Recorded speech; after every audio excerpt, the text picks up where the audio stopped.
انشاءاللہ چند منٹ آپ کا ٹائم لوں گا، آپ کا بڑا فائدہ ہوگا انشاءاللہ۔ توجہ کیجئے، جب پہلی دفعہ یہاں آئے تھے تو آپ کو پتہ ہی ہے کھنڈرات تھے، کیا کیا تھا۔ اب ماشاءاللہ کتنا پیارا خوبصورت اللہ تعالیٰ کا گھر بن گیا۔ اللہ پاک جن جن بھائیوں نے اس محنت کی ہے اس میں، اللہ پاک ان کے گھروں کو آباد کرے۔ اللہ تعالیٰ میجر صاحب کی زندگی میں صحت میں برکت عطا فرمائے، اور جتنے ساتھیوں نے اس کے ساتھ تعاون کیا اللہ ان کے گھروں کو بھی آباد کرے۔ قابل احترام دوستو، ایک ہمارے معاشرے میں بڑی ہی خطرناک چیز ہے جس کو ہم بالکل معمولی سمجھتے ہیں، بڑا خطرناک گناہ ہے، اور وہ ہے گالی والا گناہ۔ اس کو مذاق سمجھتے ہیں یا پھر اس کو ایک فیشن کے طور پر فیشن سمجھا جاتا ہے گالی کو، حالانکہ یہ بہت بڑا گناہ ہے۔ گالی کی ڈیفینیشن کیا ہے؟ گالی کی تعریف کیا ہے؟ گالی کی تعریف ہے کسی کی عزت کو اچھالنا، یا پھر ایسا بولنا کہ جس سے اس کی دل آزاری ہو، اس کو تکلیف ہو۔ رسول اللہ صلی اللہ علیہ وسلم نے اپنے آخری خطبہ میں ارشاد فرمایا تھا، آپ نے فرمایا، او لوگو، تمہارے مال، تمہاری جانیں اور تمہاری عزتیں آپس میں اس طرح ایک دوسرے پر حرام ہیں جس طرح کہ آج کا دن حرام ہے، آج کا مہینہ حرام ہے، آج کا شہر حرام ہے، یعنی یہ مقدس ہے جس طرح، اس طرح ایک دوسرے کی عزت کرنا تم پر لازم ہے۔ لیکن افسوس یہ ہے کہ آج عزتیں اچھالی جاتی ہیں، پگڑیاں اچھالی جاتی ہیں، دوسروں کی غیبتیں کی جاتی ہیں، پھر گالیاں دی جاتی ہیں، بدتمیزی کے ساتھ بولا جاتا ہے۔ اللہ تعالیٰ کو یہ پسند نہیں ہے، یہ بہت بڑا گناہ ہے۔ اللہ اکبر، اکبر الکبائر، اس کو بڑا گناہ قرار دیا ہے۔ اور رسول اللہ صلی اللہ علیہ وسلم، آپ صلی اللہ علیہ وسلم، جو بندہ مسلمان ہوتا تھا تو سب سے پہلے اس سے یہ وعدہ لیتے تھے، لا تسبن احدا، کہ یہ میرے ساتھ وعدہ کرو کہ آج کے بعد تم کسی کو گالی نہیں دو گے، آج کے بعد تم کسی کو گالی نہیں دو گے۔ میرے بھائی، اللہ کے رسول ہر بندے سے وعدہ لیتے تھے، وعدہ، جو بھی ایمان لاتا تھا۔ آج مسلم معاشرے میں گالی کو کوئی گناہ ہی نہیں سمجھا جاتا، حالانکہ رسول اللہ نے اس کو فرمایا اکبر الکبائر۔ اکبر الکبائر کا پتہ کیا معنی ہے؟ کبائر کہتے ہیں بڑا، اکبر کا معنی اس سے بھی بڑا۔ اکبر الکبائر، سب سے بڑا گناہ، شتم الرجل والدی، کہ بندہ گالی دے۔ اللہ کے رسول صلی اللہ علیہ وسلم ایک ایک چیز کا نام لے کے اللہ کے رسول فرمایا کرتے تھے گالی نہیں دینی۔ مثال کے طور پر آج ہمارے معاشرے میں بھی پہلے بھی یہ ہوتا تھا، لوگ کہتے تھے زمانہ ہی بڑا برا آ گیا، پتہ نہیں ہم تو دور ہی کیویں دا آ گیا، ہم تو زمانہ ہی فلان ٹمکان آ گیا۔ اللہ کے رسول نے فرمایا، لا تسب الدہر، کبھی بھی زمانے کو گالی نہ دو، کیونکہ اللہ کہتا ہے، انا الدہر اقلب اللیل والنہار، زمانہ تو میں ہوں، دن اور رات کو تو میں پھیرتا ہوں۔ اور بھائی زمانہ تو اللہ ہے، زمانہ تو اللہ ہے، اس لیے زمانے کو گالی نہیں دینی۔ اور رسول اللہ صلی اللہ علیہ وسلم نے ایک دفعہ آپ تشریف لے جا رہے تھے، بڑی آندھی چل رہی تھی، تو ایک عورت جو ہے نا، اس سے سنبھلا نہیں جا رہا تھا آندھی کی، اس نے آندھی کو گالی دی، ہوا کو گالی دی۔ تو رسول اللہ صلی اللہ علیہ وسلم نے کیا فرمایا؟ لا تسب الریح، ہوا کو کبھی گالی نہ دو، فإنہا معمورۃ من اللہ، کیونکہ یہ تو اللہ کی طرف سے معمور ہے، اللہ کے حکم کی پابند ہے۔ اللہ جہاں چاہے اس کو وہ تیز چلتی ہے، اللہ جہاں چاہے اور جہاں حکم دے وہاں آہستہ چلتی ہے۔ اس میں اس کا کیا ہے؟ وہ تو سب اس مالک کی مرضی ہے، یہ تو اس کی مرضی کے مطابق چلتی ہے۔ اللہ اکبر۔ اور نبی پاک صلی اللہ علیہ وسلم ایک بندے کی تیمارداری کے لیے گئے، ذرا باتیں سمنا کے میں آپ کو اصل پوائنٹ پر لے جانا چاہتا ہوں۔ حضور ایک بندے کی تیمارداری کے لیے گئے، اس کو 10-15 دن ہو گئے تھے، بخار نہیں اتر رہا تھا۔ جب حضور گیا، آپ نے پوچھا کیا حال ہے؟ گالی دے کے کہتا ہے بخار جان ہی نہیں چھڑتا پیا۔ ہمارے یہاں نہیں کہتے او بہن یہ، او ماں یہ، ایسے ہوتا ہے نا، یہ میری بخار جان ہی نہیں چھڑتا پیا۔ اللہ کے رسول نے فرمایا، لا تسب الحما، بخار کو گالی نہ دو، تم جانتے نہیں ہو یہ بخار تو مومن کے گناہوں کو ایسے جھاڑ دیتا ہے، ایسے مٹا دیتا ہے کہ جیسے بھٹی میں سونا ڈالا جائے تو وہ اس کی میل کچیل کو دور کر دیتی ہے، اسی طرح بخار ایمان والے کے گناہ کو مٹا دیتا ہے۔ اللہ اکبر۔ میرے محترم بھائیوں، رسول اللہ صلی اللہ علیہ وسلم نے مرغ کو گالی دینے سے منع کیا۔ مرغ کو، لوگ مرغ کو گالی دیتے وہ یار ہے کہ سویرے سویرے لگ پہنتا ہے۔ اللہ کے نبی نے کیا فرمایا؟ لا تسبوا الدیک، مرغ کو کبھی گالی نہ دو، فإنہ یوقظ للصلاۃ، وہ تو نماز کے لیے جگاتا ہے، وہ تو نماز کے لیے جگاتا ہے۔ آج گاڑی خراب ہو جائے نا گاڑی تو کہتے ہو یار اس نے تو یہ گالیاں دینا شروع کرتے، گاڑی کو گالیاں دینا شروع کرتے، پنچر ہو گئی تو گالیاں شروع کر دے، اس کا کوئی معاملہ ہو گیا اندر انجن کے اندر تب گالیاں شروع کر دیں۔ اللہ کے رسول نے سختی سے منع فرمایا کہ سواری کو گالی نہیں دینی۔ حضور سفر کر رہے ہیں اور ایک بندہ اونٹنی اس کی چل نہیں رہی، اس کو تنگ کر رہی ہے، وہ اونٹنی کو کہتا ہے لانتی چل بھی پاؤ، کیا کہتا ہے؟ لانتی چل۔ اللہ کے رسول نے فرمایا یہ تو اب لانتی ہو گئی ہے، چھوڑ دے اس کو، یہ تیرے کام کی نہیں رہی، یہ تیرے کام کی نہ نہیں۔ سواری کو گالی نہ دو، رسول اللہ نے فرمایا۔ رسول اللہ نے ملازم کو گالی دینے سے منع فرمایا۔ اللہ اکبر۔ حضرت انس رضی اللہ تعالیٰ عنہ ارشاد فرماتے ہیں کہ میں نے رسول اللہ کی 10 سال خدمت کی ہے، 10 سال خادم رسول، اور رسول اللہ نے ان 10 سالوں میں مجھے ایک مرتبہ بھی اف بھی نہیں کہا۔ ہمارا رو بھی تب تک پورا نہیں ہوتا جب تک کہ ملازموں کو گالیاں نہ دیں۔ آپ دیکھ لیں گالی ہی گالیاں ہیں، ملازموں کو گالی دی جا رہی ہے، سواری کو گالیاں دی جا رہی ہیں، العیاذ باللہ زمانے کو گالیاں دی جا رہی ہیں، سیاستدانوں کو گالیاں دی جا رہی ہیں۔ ایسی ہماری زبان پر یہ گندی چیز جاری ہو چکی ہے کہ پاکستان کے میں تو اس نتیجے پر پہنچا ہوں کہ ہر دوسرا بندہ گالیاں دے رہا ہے، ہر دوسرا بندہ گالیاں، اور کچھ نہیں تو گھر میں آ کے روب ڈالنے کے لیے بیوی پر گالیاں دیتے ہیں۔ گھر میں اللہ کے رسول صلی اللہ علیہ وسلم نے بیوی کو گالی دینے سے سختی سے منع فرمایا، اور آپ نے فرمایا خیرکم خیرکم لأہلہ وانا خیرکم لأہلی، تم میں سے سب سے اچھا وہ ہے جو اپنے گھر والوں کے لیے اچھا ہے، اور میں تم سب سے اپنے گھر والوں کے لیے اچھا ہوں۔ اللہ اکبر۔ حضرت عبداللہ ابن عمرو ابن عاص رضی اللہ تعالیٰ عنہ بہت بڑے صحابی ہیں، بڑے محدث صحابی ہیں۔ حضرت ابو ہریرہ بیان کیا کرتے تھے کہ نبی پاک کی حدیثیں سب سے زیادہ مجھے آتی ہیں۔ حضرت ابو ہریرہ کہتے ہیں سب سے زیادہ حدیثیں مجھے آتی ہیں، لیکن ایک بندہ ایسا ہے جس کو مجھ سے بھی زیادہ حدیثیں آتی ہیں۔ وہ کون ہے؟ عبداللہ ابن عمرو ابن عاص۔ وہ اس لیے ان کو زیادہ آتی ہیں کیونکہ وہ حضور کی ہر حدیث کو لکھ لیا کرتے تھے، حضور کی ہر حدیث کو لکھ لیا کرتے تھے۔ ایک دفعہ نا صحابہ کرام نے کہا عبداللہ یار کیا کرتے ہو، ہر بات ہی اللہ کے رسول کی لکھ لیتے ہو۔ رسول اللہ کبھی مذاق کے موڈ میں ہوتے ہیں، کبھی غصے کے موڈ میں ہوتے ہیں، کبھی کس موڈ میں ہوتے ہیں، ہر بات نہ لکھا کر، کوئی مسئلے کی گل ہوئے تو لکھ لیا کر، ہر بات ہی لکھتا رہتا ہے۔ عبداللہ نے لکھنا چھوڑ دیا، میری طرف دیکھنا یار مہربانی، عبداللہ نے لکھنا چھوڑ دیا۔ 3-4 دن گزرے، سرکار صلی اللہ علیہ وسلم نے فرمایا عبداللہ تو میری حدیثیں لکھتا تھا، اب کیوں نہیں لکھ رہا؟ عبداللہ اب کیوں نہیں؟ یا رسول اللہ لوگوں نے کہا ہے آپ کبھی کسی حالت میں ہوتے ہیں، کبھی غصے میں ہوتے ہیں، کبھی مذاق کے موڈ میں ہوتے ہیں، ہر بات نہ لکھا کر۔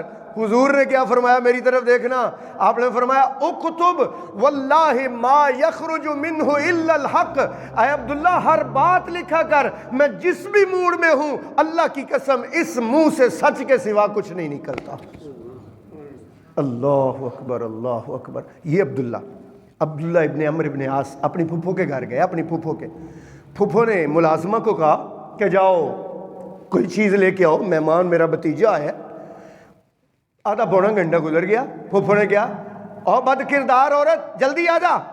عبداللہ رضی اللہ تعالیٰ عنہ سن رہے تھے، کہا پھپھو جی آپ نے یہ کیا کہہ دیا؟ کیا اس کی بد کرداری آپ نے دیکھی ہوئی ہے؟ اور نہیں غصے سے کہہ رہی ہوں، لیٹ جو آ رہا ہے، غصے سے لیٹ جو ہو گئی ہے اس لیے غصے سے کہہ رہی ہوں۔ حضرت عبداللہ نے کہا اللہ کی قسم میں نے رسول اللہ سے سنا اور اپنے قلم سے لکھا کہ رسول اللہ نے فرمایا جو کسی کو گالی دے گا قیامت والے دن اس کو اس گالی کے بدلے میں نیکیاں دینی پڑیں گی۔ کیا پھپھو آپ کے پاس اتنی نیکیاں ہیں کہ آپ اپنے ملازموں میں تقسیم کرتی پھریں؟ اللہ اکبر. ملازمین کو گالی دینے سے منع فرمایا, بیوی کو گالی دینے سے منع فرمایا.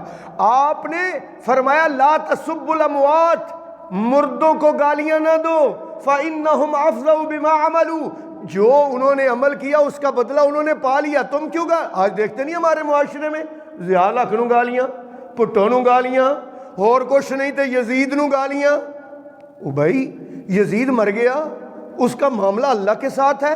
بھٹو مر گیا, اس کا معاملہ اللہ کے ساتھ ہے. ضیاء الحق چلا گیا, اس کا معاملہ اللہ کے ساتھ ہے. اور اللہ تعالیٰ قرآن میں ہمیں یہ بات سمجھاتا ہے. پہلے سپارے کی آخری آیت ہے, پہلے سپارے کی آخری آیت.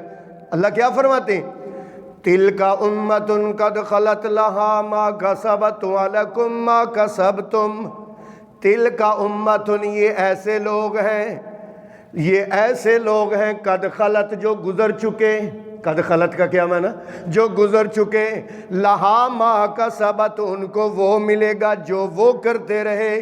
ولکم ما کسبتم, اور تمہیں وہ ملے گا جو تم کر رہے ہو. ولا تسألون عما كانوا يعملون, اور تم سے نہیں پوچھا جائے گا کہ وہ کیا عمل کرتے رہے.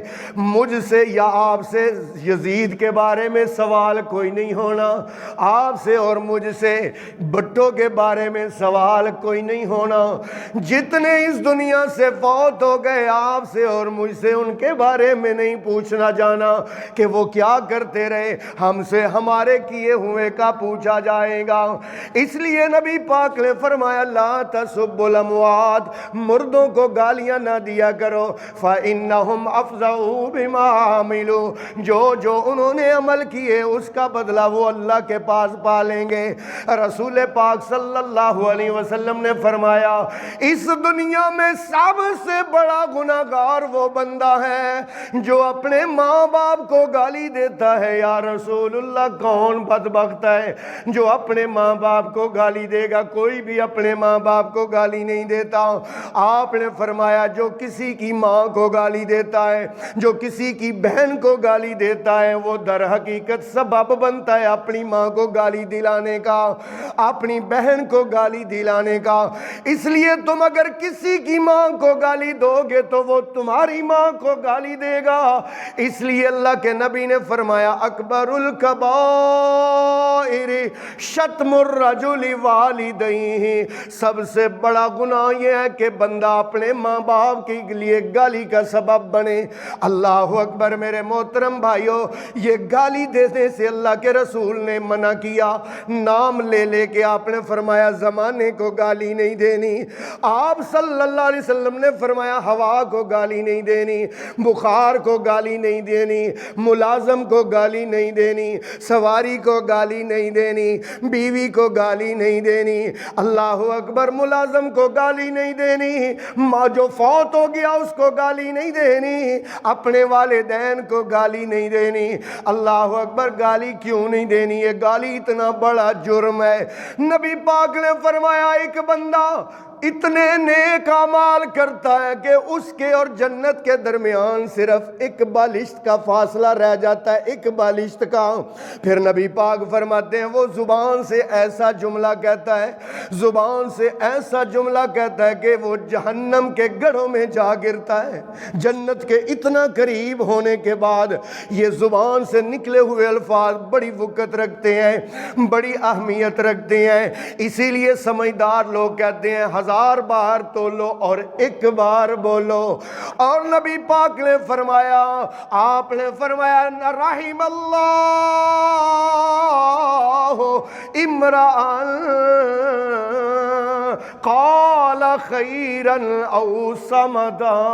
اللہ کے رسول نے دعا دی ہے, آپ نے فرمایا اللہ کی رحمت ہو اس بندے پر, یا تو بات کرتا ہے تو خیر کی بات کرتا ہے, اگر کوئی بات خیر کی اس کے منہ سے نہیں نکلنے والی تو وہ چپ رہتا ہے. اللہ اکبر. نبی پاک صلی اللہ علیہ وسلم نے فرمایا ایک بندہ اتنے برے اعمال کرتا ہے, برے اعمال کرتا ہے, اس کے اور جہنم کے درمیان صرف ایک بالشت کا فاصلہ رہ جاتا ہے. حضور فرماتے ہیں زبان سے وہ ایسا جملہ, ایسا کلمہ کہتا ہے کہ اللہ تعالیٰ اس کو جنتوں کا وارث بنا دیتا ہے. اس لیے میرے محترم بھائیوں, زبان بہت اہمیت رکھتی ہے اور گالی اس کا بہت سخت نقصان ہے۔ اور رسول اللہ صلی اللہ علیہ وآلہ وسلم نے فرمایا، آپ نے فرمایا لیس الشدید بالسرعہ، وہ بندہ پہلوان نہیں جو کسی کو بچھاڑ دے، انما الشدید الذی یملک نفسہ عند الغضب، اصل میں پہلوان وہ ہے جو غصے میں اپنے آپ کو کنٹرول کر لے۔ غصہ آتا ہے نا، غصہ پھر گالیاں آتی ہیں۔ ہاں علماء نے لکھا ہے کسی کا ایمان اور اسلام جاننا ہونا تو غصے کے وقت اس کو دیکھو، کیوں؟ اس لیے کہ بھائی جب ہانڈی جوش مارتی ہے نا، ہانڈی جوش مارتی ہے، ہانڈی کے اندر جو ہوتا ہے نا وہی باہر نکلتا ہے نا۔ جوش مارے گی تو ابلے گا کیا؟ جو اس کے اندر ہوگا۔ اور جب بندے کو غصہ اور جوش آتا ہے، جو اس کے اندر ہوگا، نہیں سمجھ آئی؟ وہی تو باہر نکلے گا نا۔ اگر گند ملند ہوگا تو پھر وہی زبان سے باہر نکلے گا نا۔ زبان ایک چمچ ہے، زبان جیسے ہانڈی کے اندر چمچ ڈالے نا، جو ہانڈی کے اندر ہوگا وہی نکلے گا۔ زبان ایک چمچ ہے، جو میرے اندر ہے زبان سے وہ کچھ نہیں کر رہا ہے، جو کسی کے اندر ہے وہ زبان سے پتہ چل جاتا ہے۔ اسی لیے اللہ اکبر، نبی پاک صلی اللہ علیہ وسلم نے، ایک بندے نے پوچھا یا رسول اللہ میرے لیے کوئی نصیحت؟ آپ نے فرمایا لا تغضب، غصہ نہ کیا کر۔ پھر کہتا ہے یا رسول اللہ کوئی اور نصیحت؟ آپ نے فرمایا غصہ نہ کیا کر۔ فرمایا غصہ آئے تو بیٹھ جایا کر، اگر بیٹھا ہو تو لیٹ جایا کر۔ اللہ اکبر۔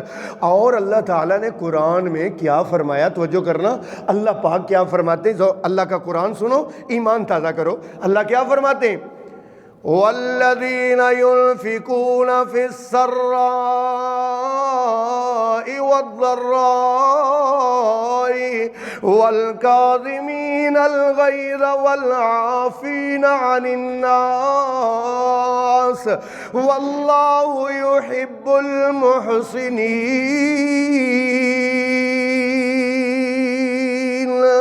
وہ لوگ جو تنگی اور تکلیف میں اللہ کی راہ میں خرچ کرتے ہیں، والکاظمین الغیظ، غصہ نکالنے کی طاقت بھی ہے، قدرت بھی ہے، غصہ نکال بھی سکتے ہیں، لیکن کاظمین غصہ پی جاتے ہیں، والعافین عن الناس لوگوں کو معاف کر دیتے ہیں، واللہ یحب المحسنین، ایسے نیکی کرنے والوں سے اللہ بڑی محبت کرتا ہے۔ دیکھو نا ہمارے معاشرے میں جہاں گالی ہوتی ہے نا وہاں گولی ہوتی ہے، وہاں کیا ہوتی ہے؟ گولی۔ اور جہاں گولی ہوتی ہے پھر تھانہ ہوتا ہے، پھر کچہری ہوتی ہے، پھر عدالتیں ہوتی ہیں۔ اگر میری بات پر یقین نہیں آتا تو تھانے میں چلے جاؤ، حوالات میں جتنے بند ہوں گے نا ان سے پوچھنا کیا ہوا تھا، کہتا لڑائی ہوئی، غصہ آیا تھا، اس نے مجھے گالی دی، میں نے اس کو تھپڑ مارا، پھر بات بڑھتے بڑھتے کیا ہوا؟ گولیاں چل گئیں۔ پھر کیا ہوا؟ گولیاں چل گئیں۔ اور بھائی ادھر دیکھو، میں ادھر میرے ال ویکھیو، میں خود جیل میں رہ کے آیا ہوں، ایتھے نا ایک گالی نہیں برداشت کر دے، ایک گالی تے جدو جیلے ٹر جاندے نا آزم بھائی، ادھر میرے ال ویکھیو، جدو جیلے ٹر جاندے نا اوتھے پھر پولیس والے دے گالاں تے گالاں کر دیں۔ اب پولیس والوں نے نا پی ایچ ڈی کیا ہوتا ہے گالیوں میں نا، ایس ایچ او اس سے بڑی گالی دیتا ہے، اے ایس آئی اس سے بڑی گالی دیتا ہے، اور حوالدار تک کے تو کیا ہی کہنے، وہ تو جناب ماسٹر اس نے کیا ہوتا ہے نا گالیوں میں، اللہ معاف فرمائے۔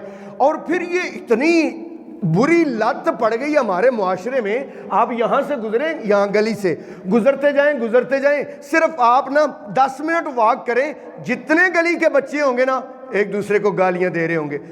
کیا ہوا؟ یہ کیسے گالیاں دے رہے ہیں؟ یہ بچے کیوں گالیاں دے رہے ہیں؟ اصل میں ان کو گھر میں گالیوں کی تربیت دی گئی ہے، باپ گالیاں دیتا ہے تو یہ گالیاں دیتے ہیں۔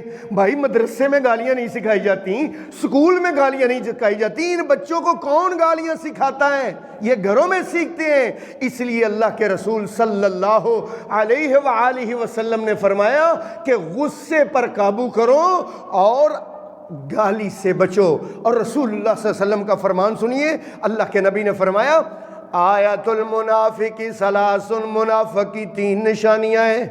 وَإِن صَلَّى وَصَامَ وَزَعَمَ أَنَّهُ مُسْلِمٌ، اگرچہ 5 نمازیں بھی پڑھتا ہو، رمضان کے روزے بھی رکھتا ہو، اپنے آپ کو مسلمان بھی سمجھتا ہو، اگر اس میں 3 نشانیاں پائی جاتی ہیں تو نبی پاک نے فرمایا پکا منافق ہے، پکا منافق۔ اللہ آپ کو اور مجھے بچائے۔ لو بھئی 3 نشانیاں سننا اور اپنی زندگی میں عہد کرنا کہ یہ 3 غلطیاں ہم کبھی نہیں کریں گے۔ نمبر 1، اذا عاہد غدر، جب وعدہ کرے گا تو وعدہ خلافی کرے گا۔ نمبر 2، اذا اؤتمن خان، جب امانت رکھی جائے تو خیانت کرے گا۔ اور تیسرا آپ نے فرمایا اذا خاصم فجر، جب کسی سے جھگڑا ہوگا تو گالیاں دے گا۔ جھگڑا ہوگا کہتے ہیں غصے میں دی تھی، غصے میں دی تھی۔ بھائی غصے میں ہی تو ہوتی ہے۔ وہ مجھے فون آیا نا پرسوں، بندہ کہتا جی وہ میں نا اپنی بیوی کو غصے میں نے کہہ دیا طلاق طلاق طلاق، تے ہن کی ہویا ہے؟ آندے نے غصے دی طلاق طلاق نہیں ہوندی۔ میں کہ کوئی بندہ ہے جڑا پیار نال بڑی نو طلاق دیندا ہے؟ غصے نال ہی طلاق ہوندی بھائی، غصے نال ہی گالاں ہوندیاں نے، غصے نال ہی طلاق ہوندی۔ غصے کے وقت ہی تو پتہ چلتا ہے کہ تیرے اندر کنٹرول کتنا ہے، تیرا اپنے آپ پر کنٹرول کتنا ہے، تو کتنا پہلوان ہے، تبھی تو پتہ چلے گا۔ اللہ اکبر۔ اسی لیے میرے محترم بھائیو، رسول اللہ نے فرمایا کل قیامت والے دن میری امت کا غریب مسکین وہ بندہ ہوگا کہ جو نیکیاں لے کے آئے گا۔ نیکیاں لے کے، توجہ کرنا، آخری باتیں میں آپ کے دل و دماغ میں بٹھانا چاہتا ہوں۔ حضور نے فرمایا نیکیاں لے کے آئے گا، نیکیاں، لیکن ہوگا کیا کہ جس کو گالی دی ہے وہ آ جائے گا، یا اللہ اس نے شاتمہ ہاذا، مالکہ اس نے مجھے فلاں موقع پر گالی دی تھی، اللہ اس کی نیکیوں میں سے اس کو دے دے گا۔ ایک اور آیا، یا اللہ اس نے مجھے بھی گالی دی تھی، اللہ اس کو اس کی نیکیوں میں سے دے دے گا۔ ایک اور آئے گا، یا اللہ اس نے مجھے بھی گالی دی تھی، اس کو حتیٰ کہ جن کو گالیاں دیں، اللہ کے رسول نے فرمایا اس کی نیکیاں ان کو دی جاتی رہیں گی حتیٰ کہ اس کی نیکیاں ختم ہو جائیں گی۔ ابھی جن کو گالیاں دیں وہ ابھی باقی ہوں گے۔ اللہ فرمائیں گے اب اس کے پلے نیکی تو کوئی نہیں رہ گئی، اب ایسے کرو کہ اپنے گناہ اس پر ڈال دو۔ حضور نے فرمایا یہ نیکیاں لے کے آنے والا لوگوں کے گناہوں کا بھار اٹھا کے جہنم میں جا رہا ہوگا۔ اس لیے میرے محترم بھائیوں، زبان کو کنٹرول کرو، گالی سے بچ جاؤ، بہت کبھی گناہ ہے۔ آج ہمارے ہاں اس کو بالکل معمولی سا سمجھا جاتا ہے، اور میں بڑا حیران ہوتا ہوں۔ عرب میں جو گالیاں ہیں نا وہ بڑی ہلکی سی گالیاں ہیں، ساڈیاں گالاں تے بھائی بڑیاں ہائی سٹینڈرڈ دیاں گالاں نے، بڑیاں اچھیاں گالاں نے ہیں۔ ماں دی گال تے بہن دی گال تے ساڈے لیے معمولی چیز ہے۔ عرب والے پتہ گالی کیسے دیتے تھے؟ اب رسول اللہ کی 2 گالیاں سناؤں آپ کو۔ حضور گالیاں جیسے دیتے تھے، توجہ کرنا، بخاری میں حدیث ہے، حضور گالی دیتے تھے پتہ کیسے؟ ساکولت کا امو کا ترجمہ کیا ہے؟ تیری ماں تجھے گم پائے، یہ گالی ہے، تیری ماں تجھے گم پائے۔ یا ایک اور حضور فرمایا کرتے تھے، اکثر فرمایا کرتے تھے، راغم انفو کا، اس کا معنی کیا ہے؟ اے تیرا ناک خاک آلود ہو۔ کیا ترجمہ ہے؟ تیرا یہ بالکل ہلکی سی۔ اور ہمارے ہاں تو الزام اور بہتان ہے، ماں پر بہتان ہے، بہن پر بہتان ہے، بھانجی پر بہتان ہے، الزام ہے جس کی سزا 80 کوڑے ہے۔ استغفر اللہ، العیاذ باللہ۔ آج ہماری حالت بہت خراب ہے اس معاملے میں، ہماری زبان کی وجہ سے۔ اللہ کے رسول صلی اللہ علیہ وسلم نے فرمایا، میں جب معراج پر گیا میں نے جنت میں دیکھا اکثر لوگ جو جنت میں جا رہے تھے وہ حسن اخلاق کی وجہ سے جا رہے تھے۔ وہ کس وجہ سے جا رہے تھے؟ بولنا ذرا، حسن اخلاق کی وجہ سے۔ اور اکثر لوگ جو جہنم میں جا رہے تھے، حضور نے فرمایا وہ اس کی وجہ سے جا رہے تھے۔ کس کی وجہ سے؟ بولنا یار، بولنا، زبان کی وجہ سے، زبان کی وجہ سے۔ اسی لیے حضور نے فرمایا من یضمن لی ما بین لحییہ وما بین رجلیہ اضمن لہ الجنہ، جو بندہ مجھے اپنی زبان اور شرمگاہ کی ضمانت دیتا ہے، گارنٹی دیتا ہے، میں محمد اس کو جنت کی گارنٹی دیتا ہوں۔ اس لیے میرے محترم بھائیوں، زبان کو اتنا زیادہ اہمیت ہے کہ رسول اللہ صلی اللہ علیہ وسلم کے پاس ایک دن ذکر کیا گیا کہ یا رسول اللہ ایک عورت ہے پانچوں نمازیں بھی پڑھتی ہے، صلاۃ تہجد بھی پڑھتی ہے، صلاۃ اوابین بھی پڑھتی ہے، نوافل بھی پڑھتی ہے، رمضان کے روزے بھی رکھتی ہے، ہر سوموار جمعرات کا روزہ بھی رکھتی ہے، اس کے بعد ایام 20 کے روزے بھی رکھتی ہے، زکوٰۃ فرض بھی دیتی ہے، صدقہ خیرات بھی کرتی ہے، لیکن اس کے رشتہ دار اور اس کے محلے دار اس کی زبان کی شر سے محفوظ نہیں ہے۔ نبی پاک نے فرمایا ہے فی النار، وہ آگ میں جائے گی، وہ آگ میں جائے گی۔ اور پھر ایک عورت کے بارے میں ذکر کیا گیا، یا رسول اللہ صرف فرض نماز پڑھتی ہے، صرف فرض زکوٰۃ دیتی ہے، صرف فرض روزے رکھتی ہے، لیکن اس کے رشتہ دار اور اس کے محلے دار، اس کے قرابت دار اس کی زبان کی وجہ سے بڑے مطمئن ہیں، کسی کو اپنی زبان سے تکلیف نہیں دیتی۔ آپ نے فرمایا ہے فی الجنہ، وہ کہاں جائے گی؟ وہ جنت میں جائے گی۔ اللہ اکبر۔ اس لیے میرے بھائیوں، آخر میں اللہ پاک کا ایک حکم آپ کو سنانا چاہتا ہوں جو آپ اپنے دلوں پر نقش کر لیجئے، اللہ کرے میری بھی اصلاح ہو جائے، آپ کی بھی ہو جائے۔ اور کیا فرمایا اللہ پاک نے؟ ما یلفظ من قول الا لدیہ رقیب عتید۔ ما یلفظ من قول، اس زبان سے جو بھی لفظ نکلتا ہے، جو بھی لفظ، الا لدیہ رقیب عتید، وہ لکھا جا رہا ہے، وہ نوٹ ہو رہا ہے، وہ تحریر ہو رہا ہے، وہ محفوظ ہو رہا ہے، وہ ڈیٹا بن رہا ہے آپ لوگوں کا، میرا بھی، آپ کا بھی۔ اللہ اکبر۔ یہ ساری زندگی کی فلم، یہ پوری زندگی کی سٹوری میری اور آپ کی، ایک دن آئے گا کہ اللہ تعالیٰ کے دربار میں جب ہم پیش ہوں گے تو اللہ کیا فرمائیں گے؟ اقرا کتابک، اقرا پڑھ، اقرا کا کیا میں نے؟ اقرا کتابک، یہ لے اپنی کتاب خود ہی پڑھ لے، کفا بنفسک اليوم علیک حسیبا، میں نے تیرا کیا حساب لینا ہے؟ اپنا حساب تو آپ ہی کر لے کہ تو نے اعمال کون سے کیے، جنتیوں والے کیے ہوئے ہیں یا جہنمیوں والے کیے ہوئے ہیں۔ اس لیے میرے محترم بھائیوں، زبان کا بہت تعلق ہے ہماری زندگی کے ساتھ، دنیاوی اور اخروی زندگی کے ساتھ۔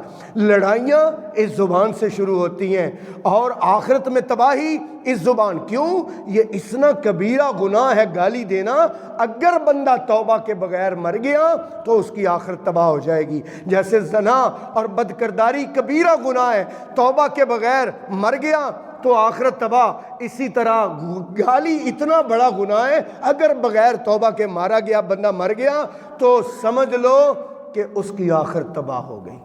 آج اس محفل میں بیٹھے بیٹھے ہم سب ایک عہد کریں گے، ہم سب کیا عہد کریں گے؟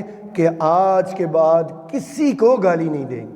وہی عہد جو اللہ کے رسول ایمان لانے والے سے سب سے پہلے لیا کرتے تھے۔ کیا کہا کرتے تھے سرکار؟ آپ فرمایا کرتے تھے لا تسبن احدا، آج کے بعد تو نے کسی کو گالی، بولو، آج کے بعد تو نے کسی کو گالی نہیں دینی۔ اور آج کے بعد ہم نے بھی درس سنا، اللہ کا قرآن سنا، حضور کا فرمان سنا، حضور نے ایک ایک نام لے لے کے منع فرمایا کہ اس کو بھی گالی نہیں دینی، اس کو بھی نہیں دینی، اس کو بھی نہیں دینی، اس کو بھی نہیں دینی۔ تو اس لیے آج ہم عہد کر کے اٹھیں گے کہ آج کے بعد ہم نے کسی کو گالی نہیں دینی۔ اللہ سے دعا کیجئے اللہ ایسی زبان دے جو جھوٹ سے پاک ہو، ایسی زبان دے جو گالیوں سے پاک ہو، اللہ ایسی زبان دے جو اللہ کا ذکر کرنے والی ہو، اللہ ایسی زبان دے جو اس کے حبیب پر درود پڑھنے والی ہو۔ اللہ اکبر۔ ایسی زبان ہو تو میرے بھائیوں، جب بھی بات کر رہی ہیں خیر کی بات کر رہی ہیں، اگر کوئی ایسی بات ہے، نبی پاک نے فرمایا جو مذاق کے طور پر بھی بات کرتا ہے لوگوں کو ہنسانے کے لیے، جو لوگوں کو ہنسانے کے لیے مذاق کرتا ہے، یہ بھی بہت بڑا جھوٹ ہے۔ لوگوں کو ہنسانے کے لیے ایسی باتیں کرتے جانا۔ اس لیے میرے محترم بھائیوں، بڑی احتیاط کی ضرورت ہے۔ ہم امتحان دے رہے ہیں یہاں، صحیح گل ہے، ہم سب یہاں امتحان دے رہے ہیں۔ ہمارا رزلٹ آؤٹ ہوگا جب ہم مرنے کے بعد اللہ کے سامنے پیش ہوں گے۔ اللہ سے دعا، اللہ آپ کو اور مجھے عمل کی توفیق عطا فرمائے۔ دعا کیجیے اللہ تعالیٰ بیماروں کو شفا عطا فرمائے، اللہ پاک حاجت مندوں کی حاجتیں پوری